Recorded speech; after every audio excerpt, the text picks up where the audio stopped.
Ruling on his bail application, Ngeno, who appeared before Nakuru Chief Magistrate Elizabeth Usui, denied fanning ethnic tension.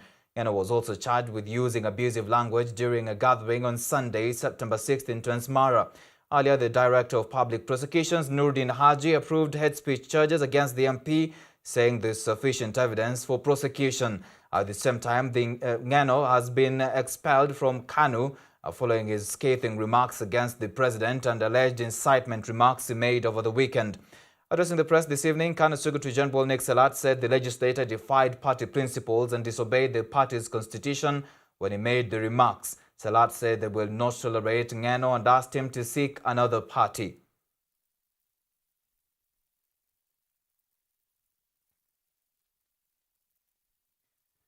At the same time, a section of women politicians have condemned the recent remarks made by Kapsaret MP Oscar Sudi and Emuru Dikirr Member of Parliament Johanna Ngeno.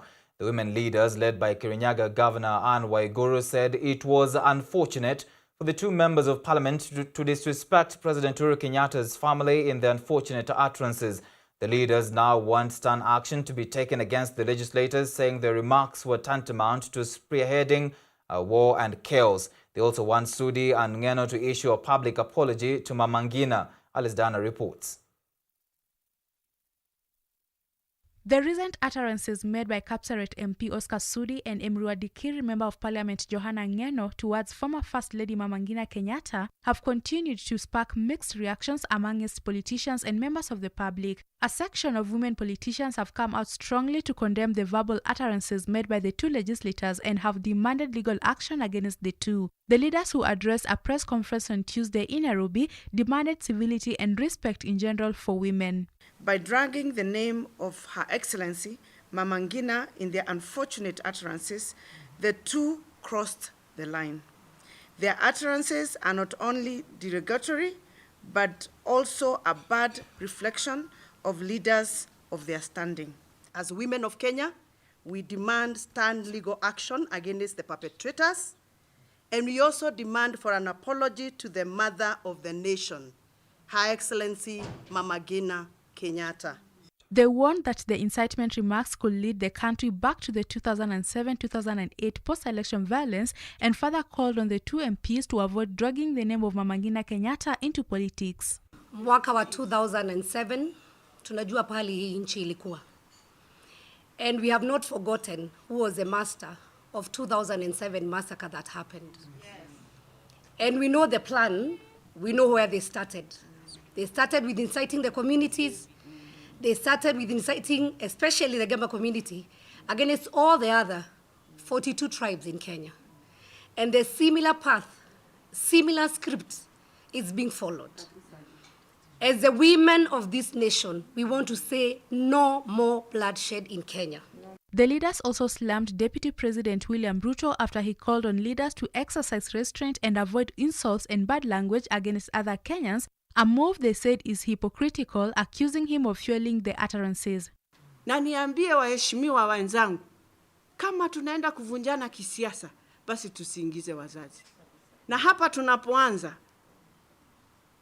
tunapoanza hivi, nataka kumuuliza makamu wa rais, wewe utakuwa rais kwa lazima. Watu watakufa, watu watatukanwa, wamama zao watatukanwa, ndio uwe rais wa nchi ya Kenya. So where are we going to? Bloodshed. Is that the country we want? No. That is not what we want. We do not want incitement. So what I want to tell William Ruto today is, resign from the government. It is too much. You cannot be the one frustrating the government. You cannot be the one supporting your people to abuse His Excellency the President. Paka imefika sasa ni mama yake. And I want to say this to William Ruto. I saw he wrote a tweet saying that what Sudi and Ngeno said were wrong. If he is truly sincere, because we must call out hypocrisy, if he is truly sincere, we want to see Sudi and Ngeno apologizing to Mama Ngina, because he can make them apologize. Speaking at a separate press conference, a section of women from Nairobi demanded an apology from Oscar Sudi and called for his immediate arrest by relevant authorities. Kwa nini sisi unatukosea heshima kama wa mama? Tulikusikia vile uliongea matope, ukaongea hii. Bwana Sudi, tumekuja kama wamama wa Nairobi kukuambia hivi. Wewe ukuwa na heshima kama mwanaume. Tunakuomba upatie wamama heshima. Ni vibaya sana. Mpaka unataja baba ya rais wetu marehemu. Ati kama nini alisuti watu wengi na akakufa. Sisi hatutaki kujua. Kama unajua hata kotini ustaki. Lakini wachane na rais wetu na wachane na Mama Ngina. Other leaders, including the national chairperson of Maendeleo ya Wanawake and a former Senator Zipporah Kitonyi, Wiper Party leader Kalonzo Musyoka and his ANC counterpart Musalia Mudavadi, have also cautioned leaders against making insults and utterances that ignite ethnic animosity, saying leaders are a symbol of unity and so should ensure peace prevails among us all Kenyans. For Hope TV Newswatch, I'm Alice Diana. Moving on, the Tharaka Governor Muthomi Njuki will spend one more night in police custody after the Chief Magistrate's Court in Milimani set Wednesday morning as the day for his bail terms ruling. The governor, who appeared in court alongside 16 others, has pleaded not guilty to counts ranging from abuse of office, conspiracy to commit a felony, conflict of interest, failure to comply with the law, among other charges. Muthomi has also been charged with an additional count of fraudulent practice in procurement in the irregular award of a tender worth 34 million shillings. His lawyers have urged the court to grant the governor and his over 16 co-accused favorable bail terms. Magistrate Douglas Ogoti is set to rule on the matter on Wednesday.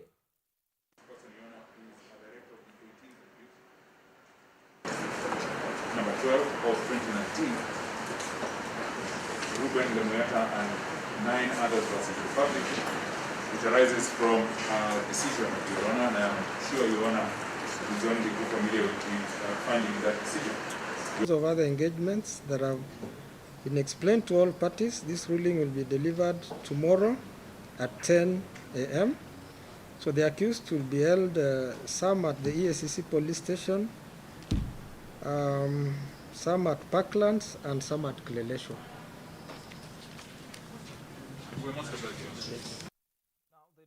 On the third basis for revenue allocation among the 47 counties has now been pushed to 15th of this month by the Senate. Senate Speaker Kenneth Lusaka said the move will give the informal committee that was constituted to develop a consensus ample time to finalize on their deliberations. The Speaker said consultations were ongoing and that the prospects of achieving a win-win position are promising. There shall be a consultative meeting between the committee and the Senate leadership this Thursday, and the Senate will hold a Kamukunji on Monday next week to appraise the entire membership on the progress made and the outcome of the consultative meeting. Dickens Luvanda reports. The delay in passage of the County Allocation Revenue Bill not only represents a delay in the transfer of funds to county governments, but is likely to result in the crippling of services at the county level of government. Senators on Tuesday resolved to push the debate on the controversial revenue share formula to Wednesday, September 15, 2020, throwing counties into another moment of uncertainty over when county allocations will be available. You've heard what governors have said, you've heard what cabinet ministers have said. The least that members of this house can do is to at least show up support and speak to the issues that have been canvassed by our leadership. So to offer an opportunity to leader of majority and minority only and deny us the chance to prosecute our issues is not fair, Madam Speaker. We want to humbly plead with you that you kindly find it within you to allow us, even if it is only 3 minutes per senator, to speak on this matter, because it's extremely important. Many of us are going to public functions of the weekend, and the governors are telling people, if there's no medicine in this hospital, kindly ask your senator. They haven't provided the funding. It's a very important issue, Madam Speaker. After a month of recess, Parliament, including both the National and Senate Assemblies, resumed sittings, with the Senate Speaker Kenneth Lusaka saying that postponement of the debate will allow for consensus building among senators. Money going to the county is very important, Mr. Speaker. And everybody is saying that the Senate are failing in their duties. That's why the services to the county are almost grinding to a halt. If we don't speak about this matter now, Mr. Speaker, we'll be failing in our duties. The Council of Governors sat today in their extraordinary summit today, and they did discuss this house, alleging that the lack of funds, and they have said even devolution is under attack. Yet we cannot be able to converse on the floor of the house so that Kenyans can understand where the truth is. Madam Speaker, I beg of you, give us an opportunity of even 2 to 3 minutes to converse on this issue. so that Kenyans can understand and know the truth. As the counties, it is very difficult for the Senate not to come out in this manner. And we had to do this because you can hear even governors accusing the Senate. And Madam Speaker, you can hear governors saying they are going to grind to a halt. And everybody knows that the Constitution protects that. It cannot happen. And we should not allow it to happen. Earlier on Tuesday, the 12-member Senate committee that was formed to hold consultations and break the revenue impasse had retreated to an informal sitting aimed at striking a deal before the sitting that had been planned for Tuesday. The issue of saying that we give it the shortest time possible. The Senate was poised to debate the disputed revenue formula for a record 10th time, having failed to reach a consensus in the last 9 sittings. But the Moses Wetangula and Johnson Sakaja-led member committee is still yet to agree on a formula almost 3 weeks after it was formed. Sources say counties that were gaining on the CRA-led third basis for sharing revenue have refused to budge, insisting on getting what they believe rightfully belongs to them, even as counties continue to suffer.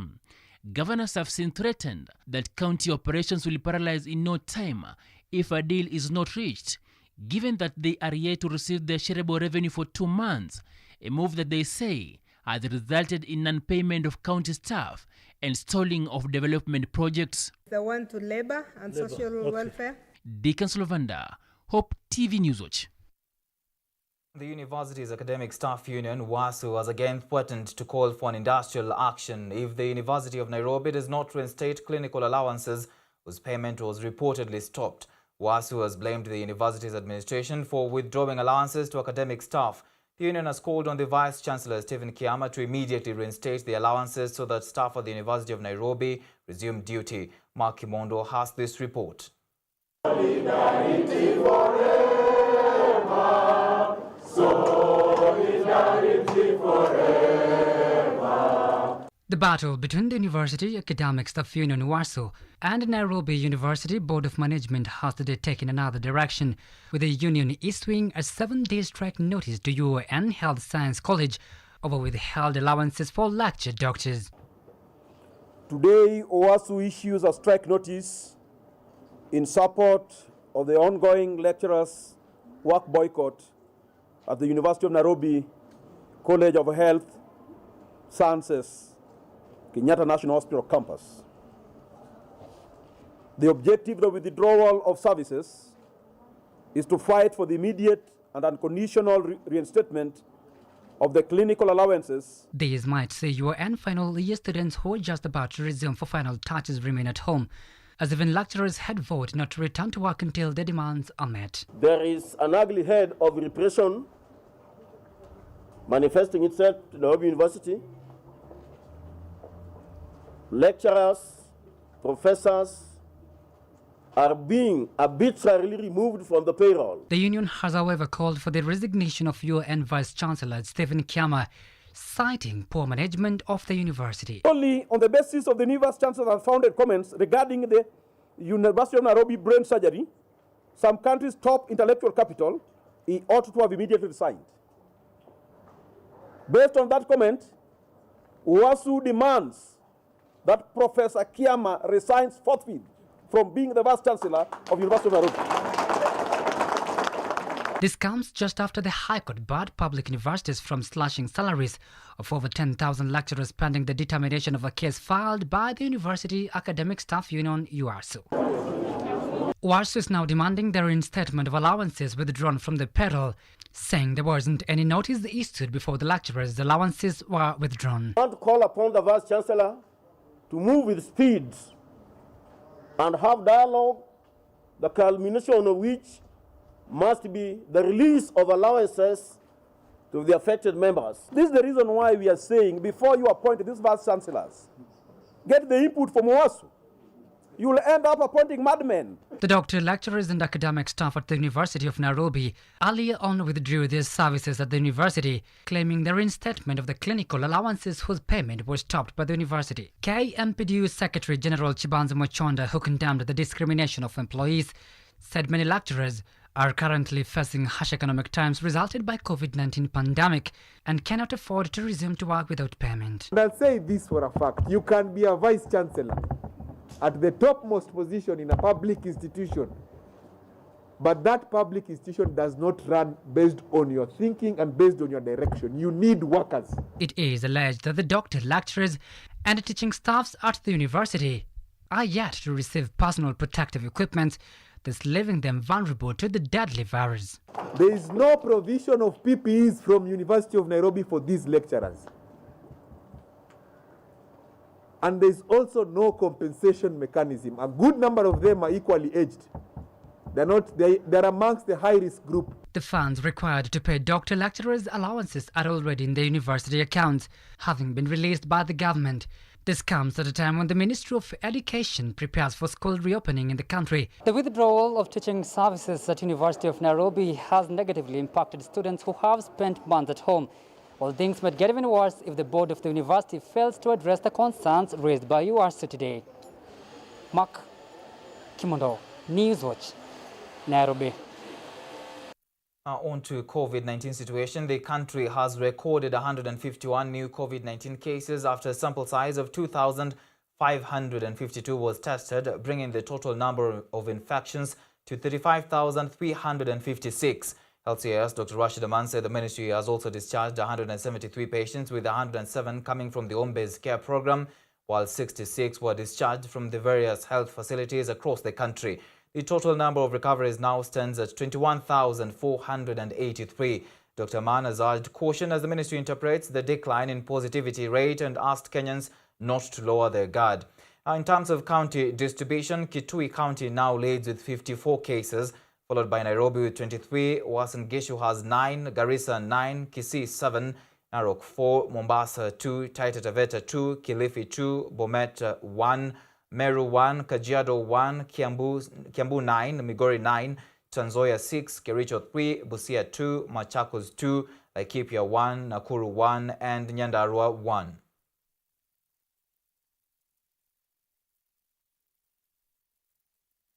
All right, we now want to take a short commercial break on News Watch. We'll be back with more stories. Don't go too far.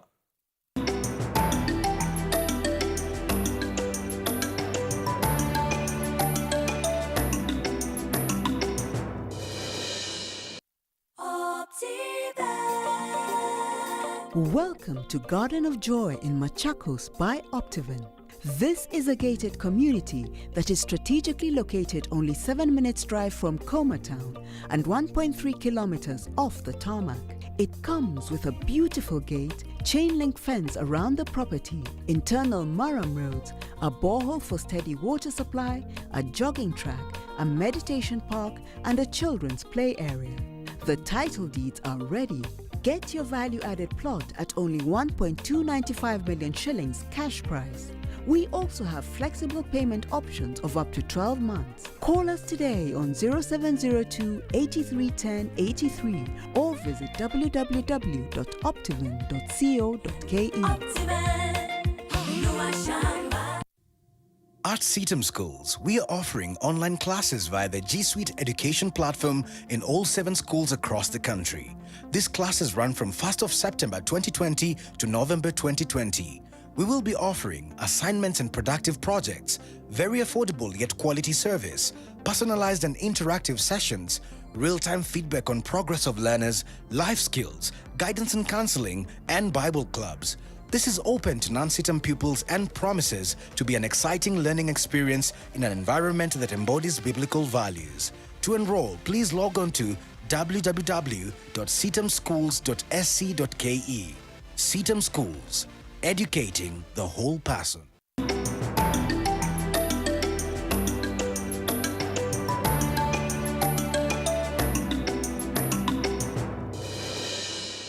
Welcome back. You're watching Hope TV News Watch. Parents are in a dilemma on whether to rejoice on the possibility of schools reopening soon or to be fearful for the safety of their children during this pandemic. Declining daily COVID-19 numbers present an uncertain future, even as the government probes the status of the declining cases. At the same time, prevailing hard economic times present even tougher times for parents who will have to pay school fees for their children who may resume schools earlier than expected. Grace Ongui had a chat with one of the parents and prepared for us this report. The COVID-19 curve in the past few weeks has been seen to be declining, with the positivity rate also remaining at 5%.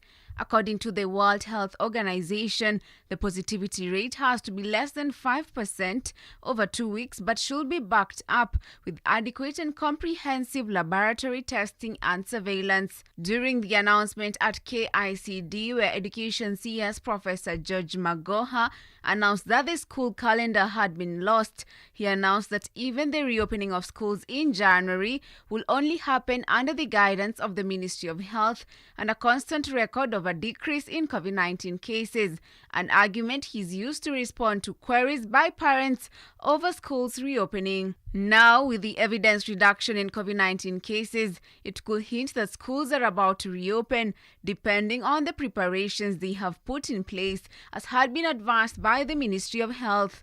This notwithstanding, the thoughts of parents and schools reopening vary.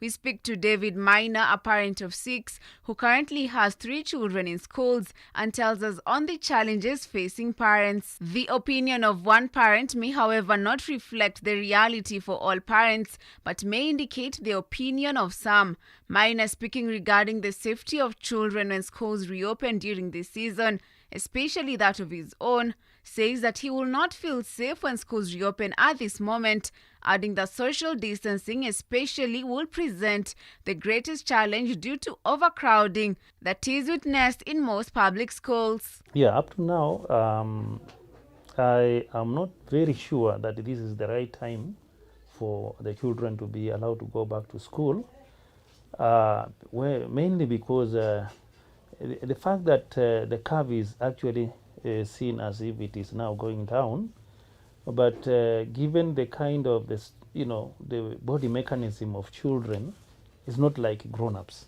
2, children are not like, they may not even understand what social gathering means, social distance, playing, they like playing. So allowing them to go back to school, we might be quoting a disaster. At the same time, he also feels that online learning would have been a good option to allow continuation of learning, but for parents like him, that has not been a walk in the park, especially with the prevailing hard economic times. Even in my home here, we don't have it, because one thing the government should be made to understand is that COVID came like nobody was sure about it, even the government itself. So you see, we had not possibly gotten to the point where we could now, plan for the COVID to come, so that then we can have the laptops, the computers, and everything. We really don't have those things. Number 2, when we would have gotten them, we were told to not to go to work, possibly work at home, and what we normally work. I mean, the kind of works that we find here and in other areas like these ones, we cannot work from home. We have to go because it must be manual. Cabinet Secretary for Education Professor Magoha, easing the hearts of parents who had feared they would be charged school fees for the lost calendar, assured parents that it will be carried forward to the next school calendar once schools reopen. For parents like Minor, however, who had only paid for first term, it might be a tough burden to bear once schools reopening, considering they have been left with little to no savings that continue to deplete as the tough economic season stretches. With the coming of COVID, it has really struck our people, all of us down here. Even to tell a parent that you're going to pay this much, you even wonder where you're going to get money, because, right away I have mentioned that you are told, don't move, just stay at home. Okay, now after staying at home, where are you getting money? And then the government comes and say, okay, now we are opening in January. Where do you get this money now to take your children to school? Grace Ongui, Hope TV News Watch. Moving on, Interior Cabinet Secretary Dr. Fred Matiang'i has urged Kenyans to surrender firearms owned illegally to their nearest police stations, local chiefs, sub-chiefs, or religious institutions during this amnesty period, so that they won't be subjected to disclosure, humiliation, arrest, or prosecution. Matiang'i spoke in Nairobi while launching this year's Africa Amnesty Month. said the launch symbolizes the government's faithfulness to local and regional disarmament efforts. He said the government will continue to intensify these efforts through engagement with community and religious leaders in Bakumi clusters, whilst calling on regional governments to uphold their mandates to ensure lasting peace and security is realized. The AU designated September of each year from 2017 to 2020 for the surrender and collection of illegally owned weapons or arms in Africa. Position 3 went to Sharon. I want to urge Kenyans, those of you who for some reason you have been tempted to have a small arm, this month of September is very helpful to you, especially if you voluntarily surrendered the firearm and then went to the local police station or to the local chief or assistant chief's office and surrendered the firearm.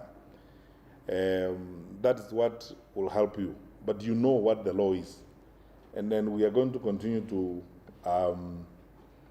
be strict in the management of the firearm licensing regime. And it is true, if I may say this, ladies and gentlemen, our Firearm Licensing and Control Board took away about 13 licenses of firearm dealers previously because their records could not pass muster. We are insisting to them that we will not again allow new dealers. There are many other businesses you can do. I want to advise you. Don't apply for a firearm dealership license. There are other businesses you can do.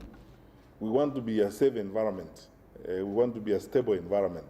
Those that are here who have been genuinely licensed and who have been effectively allowed by the law to operate, that's fine. But we will not say that we won't give licenses, but we will request the board to be even much more strict. Of 50,000 shillings for developing which is very good. Migori County Assembly Speaker Boaz Okoth today adjourned the Assembly's session to Wednesday morning, pushing forward the anticipated tabling of Governor Okoth Obada's impeachment motion by ODM MCAs. The Speaker, while adjourning the House, said COVID-19 containment measures were not adhered to, hence the adjournment to Wednesday. There have been sharp differences playing out between the Luo and Kuria MCAs, with the Sibania Ward MCA Elias Nyahure of ODM saying that they will not back the impeachment as the Kuria community for fear of antagonism from the majority of MCAs, whom he said are from the Luo community. A contingent of anti-riot police was deployed near the county assembly buildings in readiness for any chaotic scenes during the tabling of the motion. Now, a section of leaders from Uasin Gishu County have condemned utterances made by the Environment Cabinet Secretary Keriako Tobiko, accusing him of disrespecting the Deputy President. Tobiko recently asked Ruto to respect President Uhuru Kenyatta, calling him a clerk. Led by Uasin Gishu Governor Jackson Mandago, Soy MP Caleb Kositani and Kapseret MP Oscar Sudi, the leaders warned Cabinet Secretaries against engaging in politics, but rather respect the Deputy President as much as they respect the President, since they too serve the same government.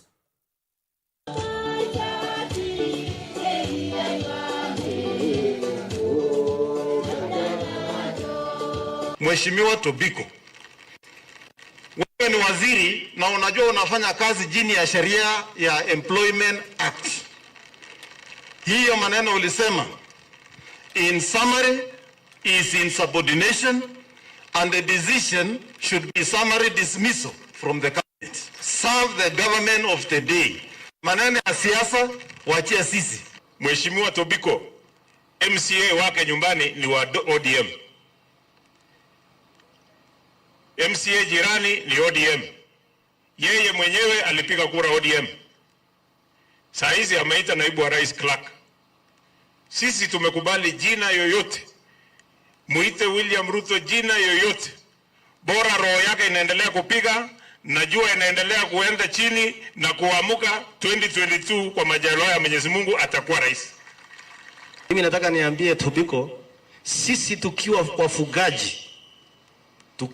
wafugaji na unaelewa Kenya nasema tunakuanga na heshima sana, lakini kama eneo ya Masaini kwa jumla wewe ndio mwerefu sana, unasapewa kazi usimamia wafugaji, mimi nataka niambie Masai wenzangu mtoe watoto wengine.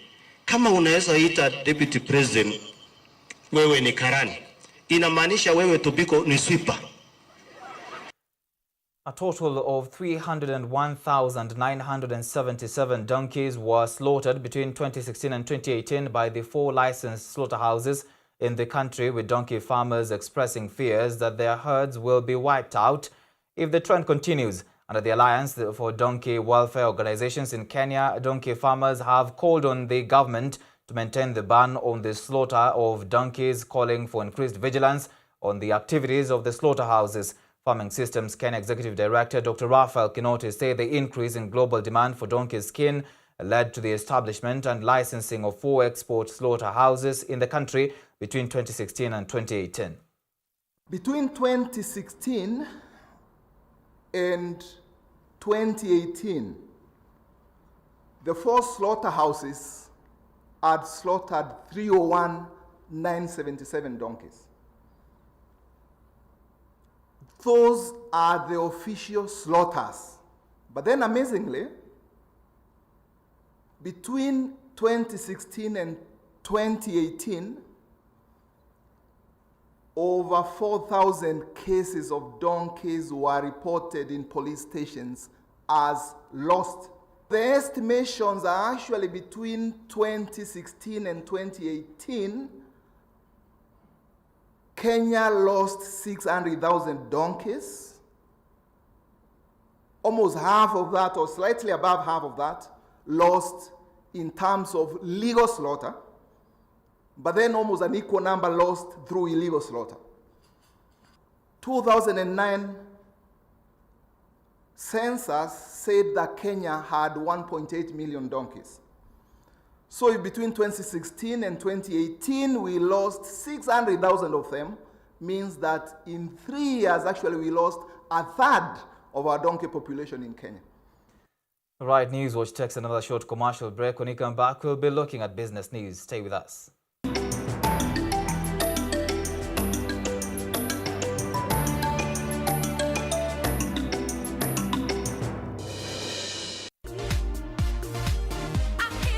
Welcome to Activate.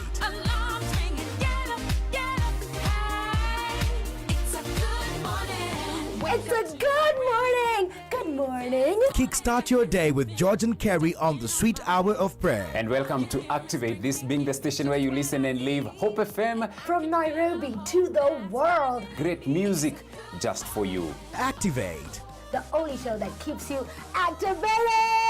Yes, indeed. Activate every weekday morning from 5 a.m. to 9 a.m. only on Hope FM, where you listen and live.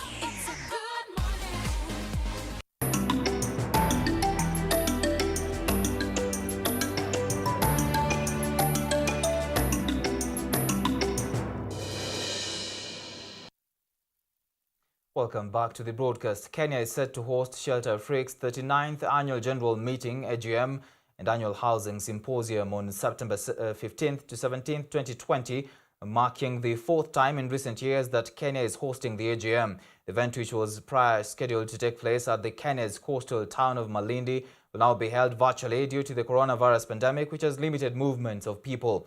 The all 44 member states, African Development Bank and Afrique Reinsurance Corporation will now converge virtually on September 17th to discuss Shelter Afrique's performance and turnaround strategy.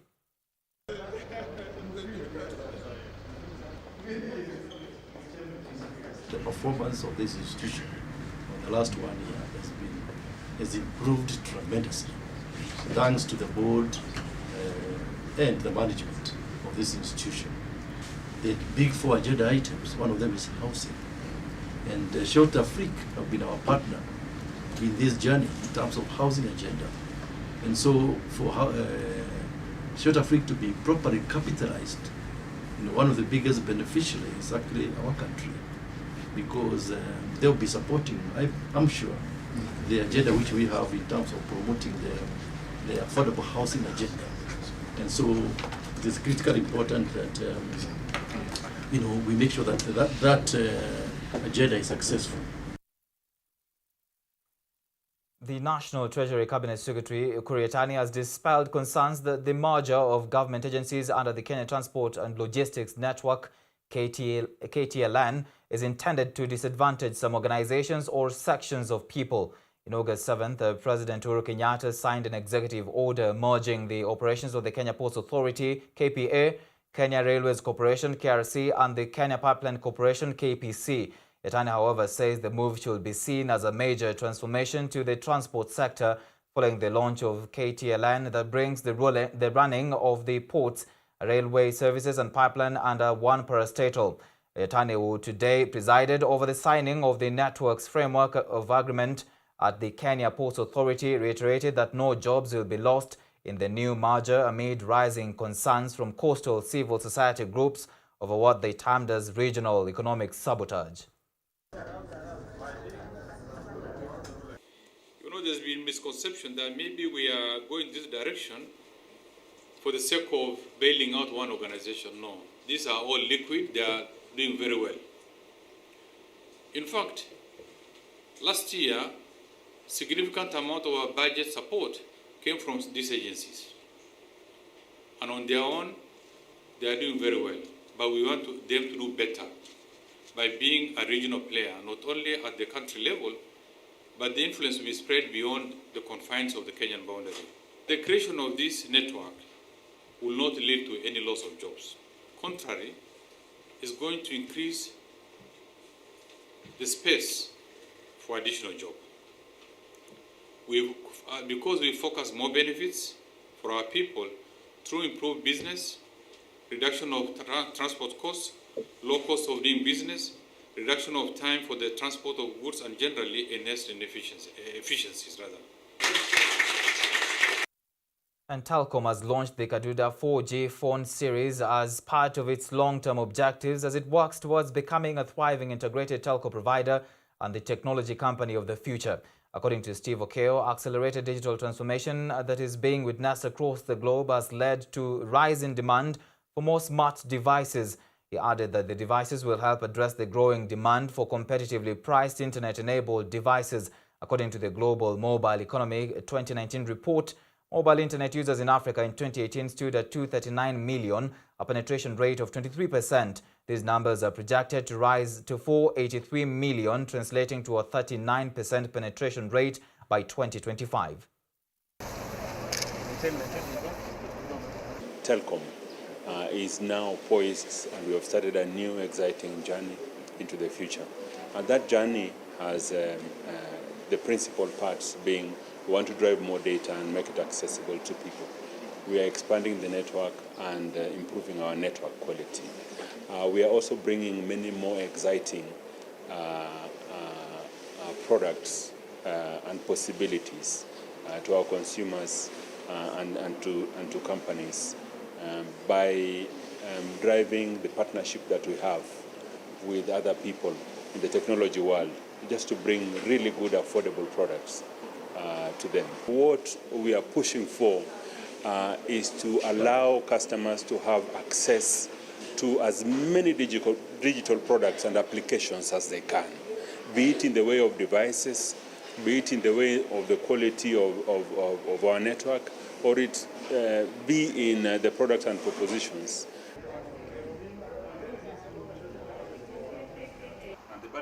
All right, that story brings us to the end of this live broadcast of Newswatch. Thank you so much for watching. My name is Tonny Omondi, and our sign language interpreter has been Boniface Murithi. Have a good night and God bless.